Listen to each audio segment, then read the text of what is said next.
All right, we'll commence this meeting of the Tennessee State Funding Board on December 14, 2023 in the volunteer conference room of the Comptroller's office in Nashville, Tennessee. I'm David Lillard, Tennessee State Treasurer and temporary chair of the funding board. We may need microphones for the people that are online. Do we? We need I don't think we do. We got the ceiling mics on. They got Oh, the you can hear us? Okay, I'm sorry. I apologize. They're good. Run ahead. It's a new setup. So we have Commissioner Bryson here, of course I'm attending, and Secretary Hargett is. We have a quorum of the board and share some notes. First item for consideration is item number 2, consideration and approval of the minutes of November 6th and November 29th, 2023 meetings. Any questions, comments, et cetera, about the minutes? Move approval. Motion for approval. Is there a second? Second. All right, second by Secretary Hargett. All those in favor signify by saying aye. Aye. Those opposed, no. The ayes have it, and the item is approved. Item number 3, report from the Department of Economic Community Development for approval of funding for the following fast track projects. And we'll let the Commissioner come forward. Good to see you, Commissioner McWhirter, and your staff. You can introduce each of these projects that are listed here. Give us the fast track funding report. Sure. Good afternoon.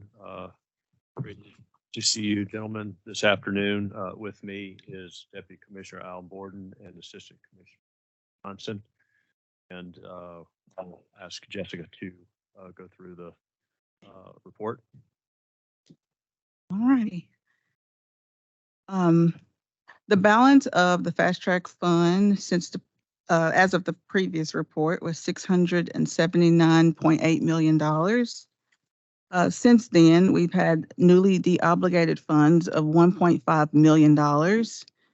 Fast track grants and loans approved greater than $750,000 of $6 million.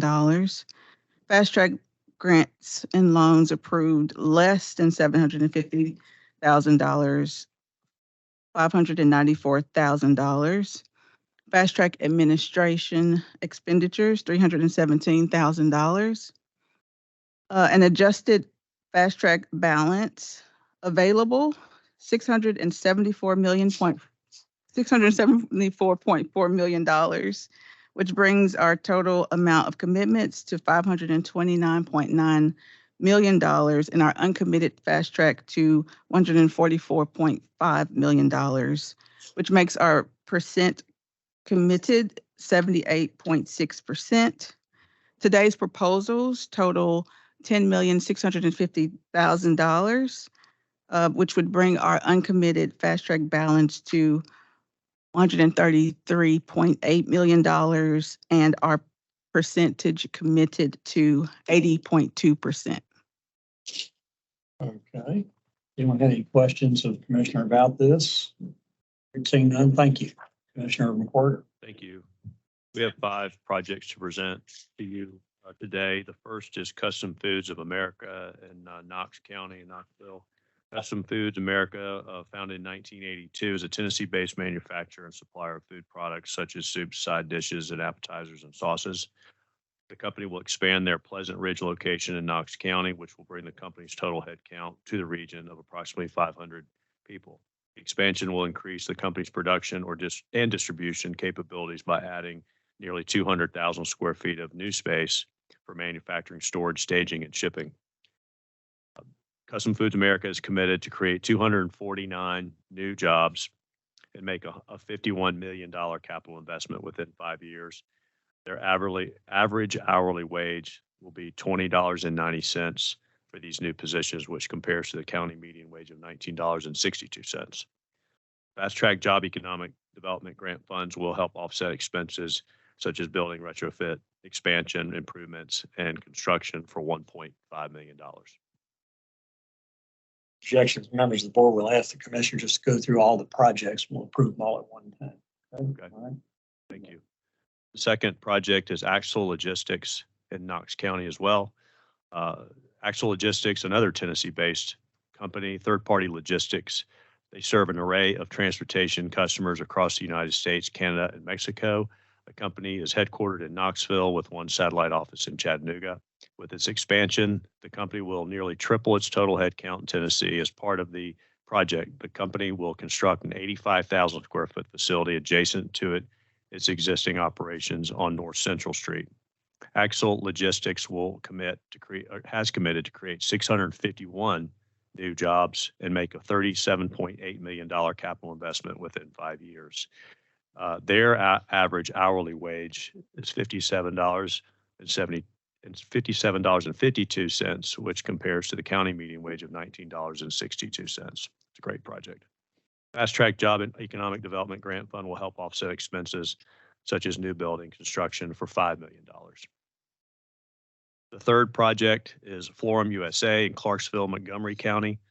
It's a subsidiary of an Italian company. It's one of the largest floor and wall porcelain tile manufacture plants in North America. They produce a variety of channels. Florum USA's tile is represented in over 2,500 stores nationally. The project includes an expansion of the company's current manufacturing facility over a period of 3 phases. So in September of 21, there was a fast track grant of $700,000 for 35 jobs and a $36 million capital investment. That was phase 1. In 2022, they added 62 additional jobs and $63 million of capital investment. And what they're bringing to us now in 2023 is an additional 127 new jobs and $39 million of capital investment. So if you add all that up over the last 3 years, they've added 224 net new jobs and $138 million of capital investment over these 3 phases. And what we're asking you all to consider today is adding to the $700,000 that's been committed through Fast Track is an additional $1 million for the combination of these phases.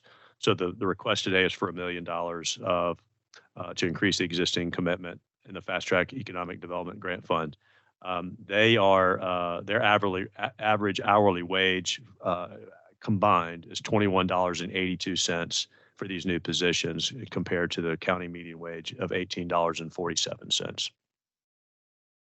The fourth project is on the list. It's Venor Fiber Products, better known as Genera. This is an interesting company. It was founded at the University of Tennessee System. It was spun out. It has become North America's largest vertically integrated manufacturer of circular, compostable packaging solutions for food and consumer products, retail, and food service. Genera's products are made from locally grown regenerative grasses, offering consumers sustainable alternatives to plastic with direct benefits to local farms and communities and significantly lower the carbon impact. Genera operates 2 key facilities in Venor. This expansion will add 150,000 square feet to the existing facility and state-of-the-art equipment, including more than 60 robotically controlled thermoforming machines, a fleet of autonomously guided vehicles, and automated packaging lines. Venor Fiber Products LLC is committed to create 231 net new jobs and make a $346 million capital investment within 5 years. The company will have an average hourly wage of $30.69 for these new positions compared to the county median wage of $17.86 an hour. Fast Track Job Economic Development Grant Fund will help offset expenses such as building retrofit, expansion, improvement, construction, and acquisition of real property for $2.25 million. Last project is New Basis LLC in Lebanon, Wilson County. Founded more than 80 years ago, New Basis is a leading manufacturer of fiberglass and polymer concrete pads and below-ground enclosures. Today, New Basis serves a variety of municipalities and customers in the construction and utility industry. Located in Alligood Industrial Park, New Basis Lebanon facility will be the company's first location from outside of its headquarters in California and will directly support its increased customer demand across the East Coast. The company is committed to create 249 net new jobs and make a $16.2 million capital investment within 5 years. Their average hourly wage is $21.96 compared to the county median wage of $18.30. Fast Track Job Economic Grant Funds will help offset expenses such as retrofit, expansion, improvements, and fixtures for $900,000. And that concludes the 5 projects descriptions. Okay, so to recap, you have Custom Foods of America, Knox County for $1,500,000. Axel Logistics LLC and Blueprint Property Group 2 LLC in Knox County for $5 million. Forum USA, Clarksville, Montgomery County for an increase of $1 million over the existing commitment. And Vanir Fiber Product, Fiber Products LLC in Vonore, Monroe County for $2,250,000. And finally, New Basis LLC in Lebanon, Wilson County for $900,000. And Chair moves approval of those grants. Is there a second? Second. Second. Any discussion about the matter? All right, seeing none, all those members in favor signify by saying aye. Aye. Those opposed, no. The ayes have it, and the matter is approved. Thank you very much, Commissioner. Mr. Treasurer and members of the State Funding Board, we would like to note that we are particularly proud of this agenda that we brought before you today. And the reason is that you will note these are 5 distinct companies in totally distinct and different industrial clusters and sectors. And one of the things that we've been working on, while we love automotive, and automotive has been very good to our state and will continue to be good to our state, we are also working very hard to diversify our portfolio of companies and industrial sectors, because in the long run, we feel like it's going to make us a stronger state. All right, and Commissioner McWhorter, I need to ask you a few questions. I should have done this before I approved the motion, but have the companies that signed the incentive acceptance forms fully understood the agreements? Yes, yes, sir. Okay, and have the checklist been completed for each project? Have, yes. And do all the projects also include accountability agreements which provide protections to the state in the event the entities do not fulfill the agreement? They all indeed do. Very good. Let the record reflect the questions as asked and answered. Any other items, Commissioner? Mr. Board, I appreciate your comments, and I was talking to Ms. Johnson about that earlier. She takes full credit of these items. Mr. Secretary, she deserves full. Well, and I just want to say it's obvious to everybody in Tennessee that Governor Lee and Commissioner McWhorter and everybody on the team, ECD and throughout state government, have done a great job this year on business origination for Tennessee. It's been a record year, you can tell. So congratulations to you and your team. Well, we appreciate that, and we certainly can't do it without your support. So we're very thankful for your support in our efforts. Anything further? All right, thank you all very much. Okay, I want to pause here and ask if there's any public comment to be had from any member of the public in regard to matters before the State Funding Board today. No, Mr. Chair, there's been no request.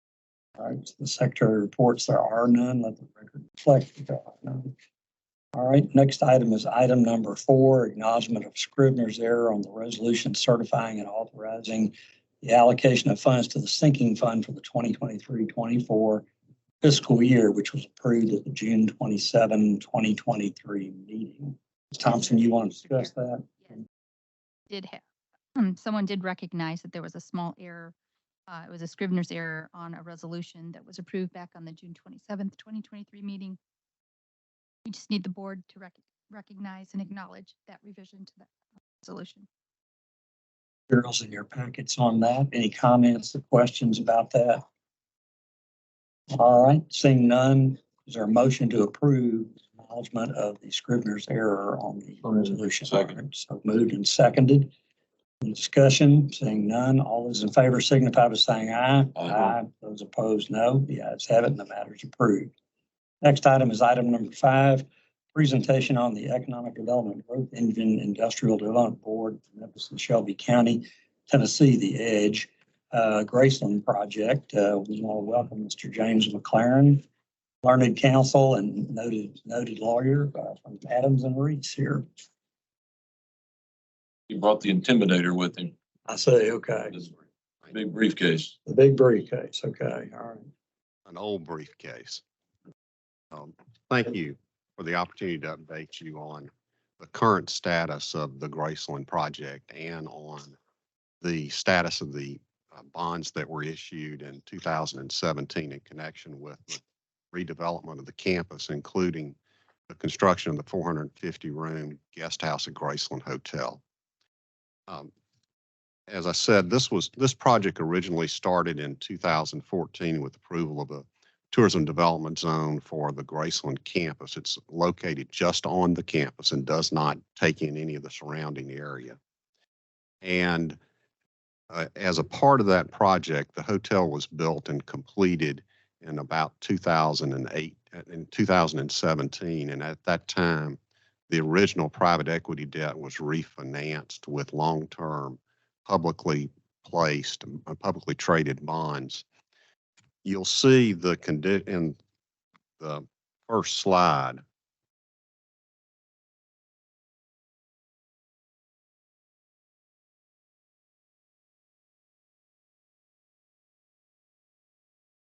next slide, please. This was the condition of the campus before any redevelopment occurred. Next slide, please. And you will see the guest house at Graceland and the development on the west side of the campus. What was approved by the state permitted this hotel, which is the largest hotel to be developed in Memphis in 30 years. And the construction of new pre-function and exhibit space across the street on the west side.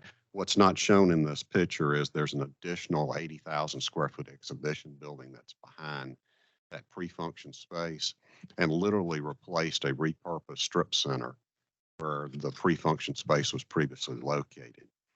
There were five series of bonds issued in 2017, a little over 40 million of tax exempt debt, which was secured by the TDZ and the TIF that was put in place by the city and county, a $24 million issue, senior taxable issue, Series B, which was and is secured by a surcharge on the Graceland campus, 5% additional sales tax on the campus it's self-imposed and used to fund this debt. And a $24 million C issue, which is in priority behind both the first two issues in those income streams, and then two additional bond issues. The first three were publicly placed or there were limited placement. The $5 million Ds were privately placed, and the Es, the $10 million Es, are held by the Graceland related entities. As I know you are all aware, there have been payment defaults on certain of those bond issues. And you'll see on the next slide, yes, thank you. The next slide, the history of the payment defaults. The Series A bonds, because of the delay in the timing of receipt of the money from the tourism development zone, so it doesn't hit the trustee's account until September following the fiscal year. So some of those revenues, for example, are 15 months lagging. So as a result, when COVID hit in 2020, you'll see here shortly when we look at occupancy, number of visitations, and revenues, Graceland was shut down for a period of time. And so in the middle of 2020, the numbers were really bad. But that lag, as a result of the timing of when those funds were received by the trustee, took a couple of years to really have an effect. So with the debt service reserve fund and the fact of the lag in receipts, there was not a default on the Series A bonds until this past July 1. There have been sufficient revenues to come in since then as a result of the TDZ revenues back up and actually higher than they were in 2019 for them to pay the interest payment that was due on July 1 on the Series A bonds. So the only thing in default today on the Series A bonds is $720,000 in principal, which is likely to be paid July 1 of next year or sometime during next fiscal year. I'll show that to you in a slide in a moment. The Series B bonds were senior bonds secured by the surcharge revenues, and they were sized for a stressed situation and were originally investment grade rated. As a result of the sizing of those bonds and the continued surcharge revenues, there's never been a default. The debt service reserve was hit at one point, I think maybe for two different payment dates, but the debt service reserve fund, as you'll see in a moment on the B bonds, is fully funded and there's no default on those bonds. The C bonds, because they are secondary to the A's and B's, had not been paid starting in 2021, but there were sufficient revenues because of the fact that the numbers have gotten better on the Graceland campus and the revenues, frankly, are more than they were pre-COVID. You will see that in July 1, the payment was made for the first time in 2 years, a little over 2 years. The D bonds have not been paid since COVID hit, and the E bonds held by Graceland, they have deferred payment until a later date. The D bonds, although they are default that is reported to the comptroller, they are not a default under the bond documents. They're so subordinated that it was set up on the front end that was a risk that the bondholders were taking. So there's not a payment default technically under the bond documents on the D bonds. When you look at those numbers, the total amount is a little over $5.5 million in defaulted principal and interest today.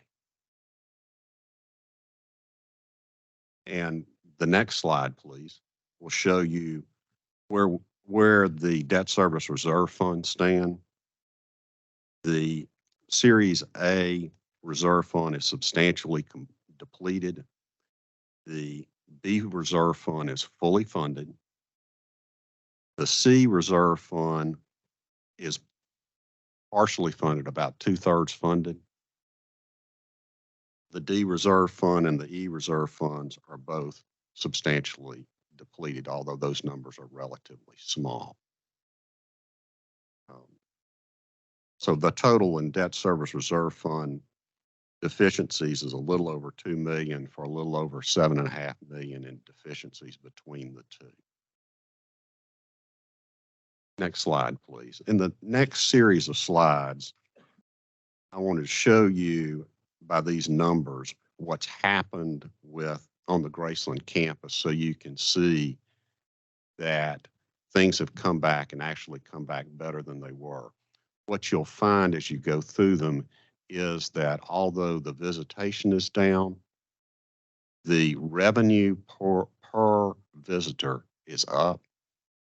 And that's particularly shown in the ADR, average daily rate of the hotel. In the first quarter of 2019, the ADR for the hotel was approximately $123. In the fourth quarter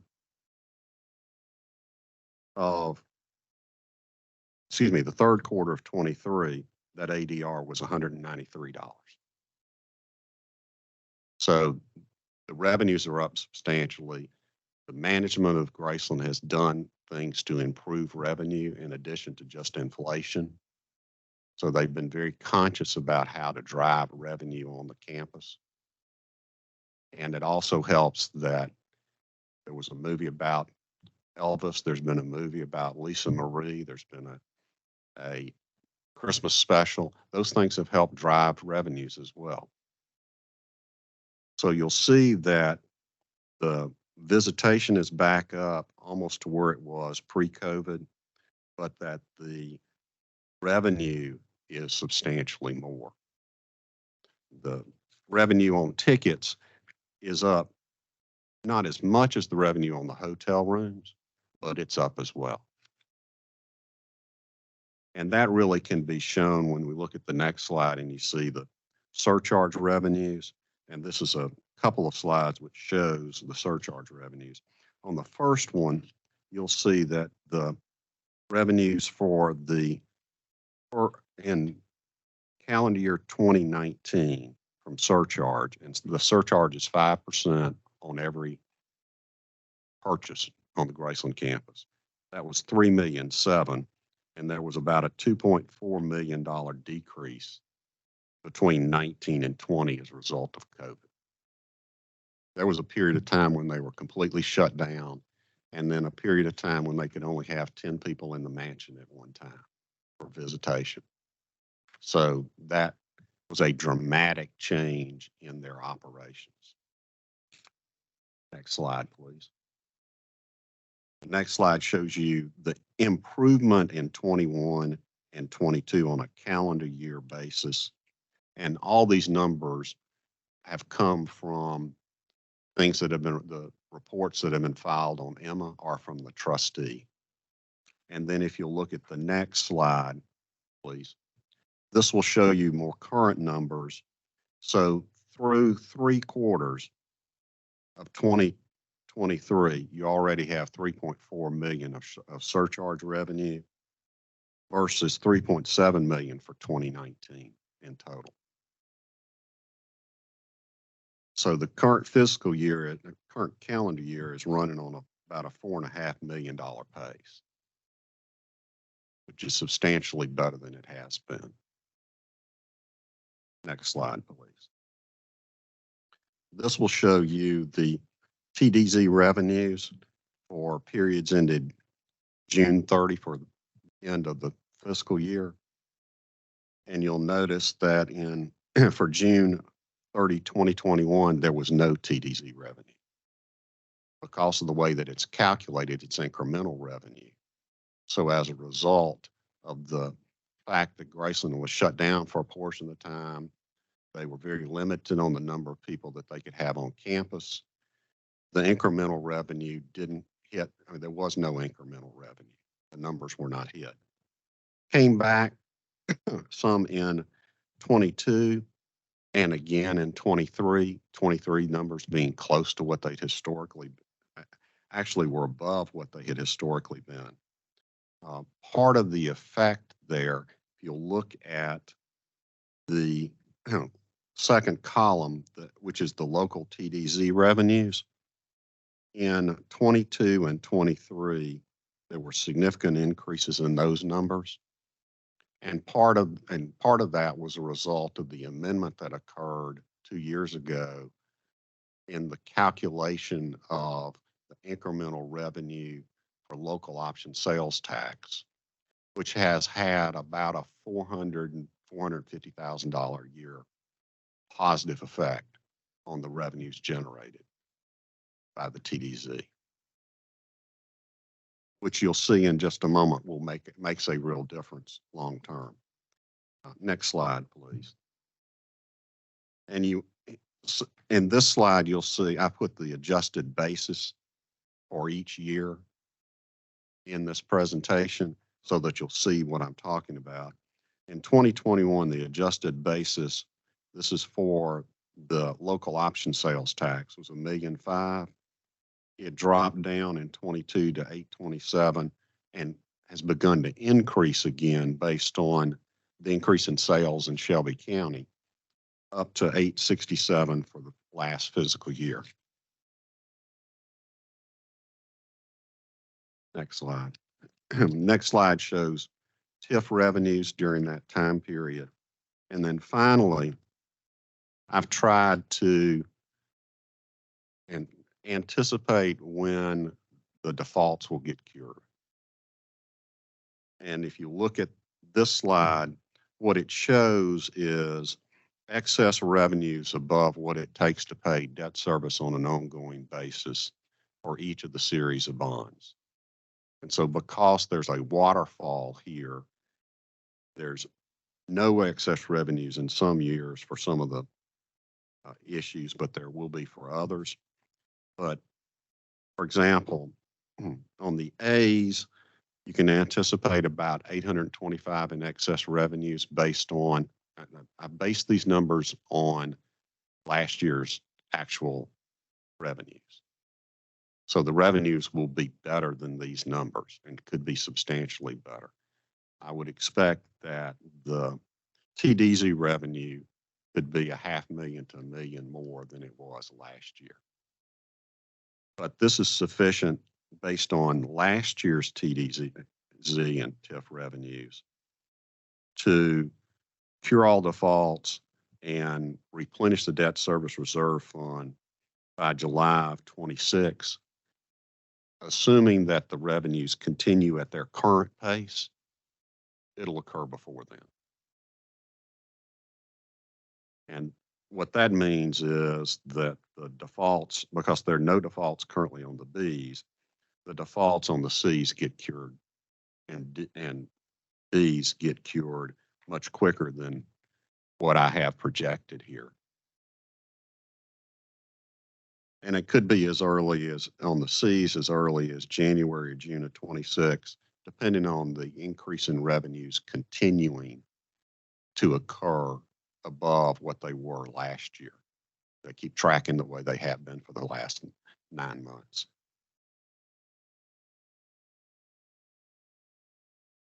Any questions?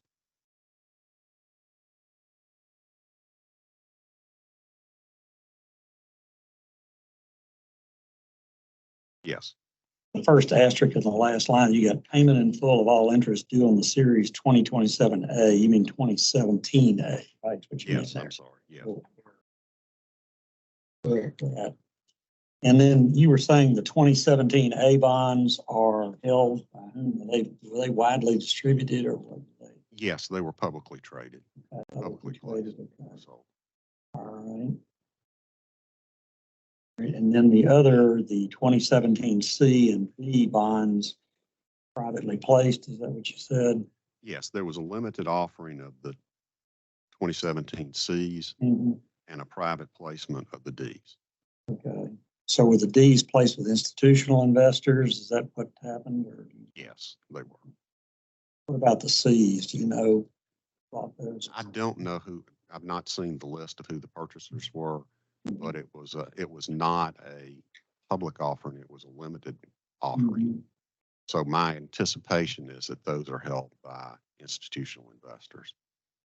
All right. And you said the E bonds are structured so as to be final tranche bonds, basically. So, you know, they just get whatever's left over, right? That's correct. All right. Any other questions by members of the board? I was down there the other day and I drove by Grace. I didn't have time to go inside, but the hotel looks very, very nice. It's very impressive to see it from the outside. I didn't have time to go and actually look at it, but there's a street project going on Elvis Presley right out in front of the mansion and in front of the hotel. Is that a TDOT project or is that a City of Memphis project? That's a TDOT project that's been on the books for some You know when time. they're going to have it finished? Because they got the whole street torn up out there. I know I was out there 2 weeks ago myself, and that project's going to take some time, Yeah. but it's going to make a dramatic difference in that stretch of Elvis Presley Boulevard when it's complete. Well, I hope for the sake of the project, they get it done soon I do because too. that's really, it's a major disruption of a 4-lane highway there, you know. To this point, it doesn't seem to have affected the numbers at all in the Okay. visitation. Well, that's good to hear. It's good to hear. Any other questions or anything for James? All righty. I appreciate you coming and thank you for giving us this information, okay? And keep us updated, all right? Okay. All right. Is there anything, any further business to come before the State Funding Board at this point, Sandy? Okay. All right, Chair moves we adjourn. Is there a second? Second, all in favor, say aye. Aye. Those opposed, no. The ayes have it. We're adjourned. TLDA meets in a minute.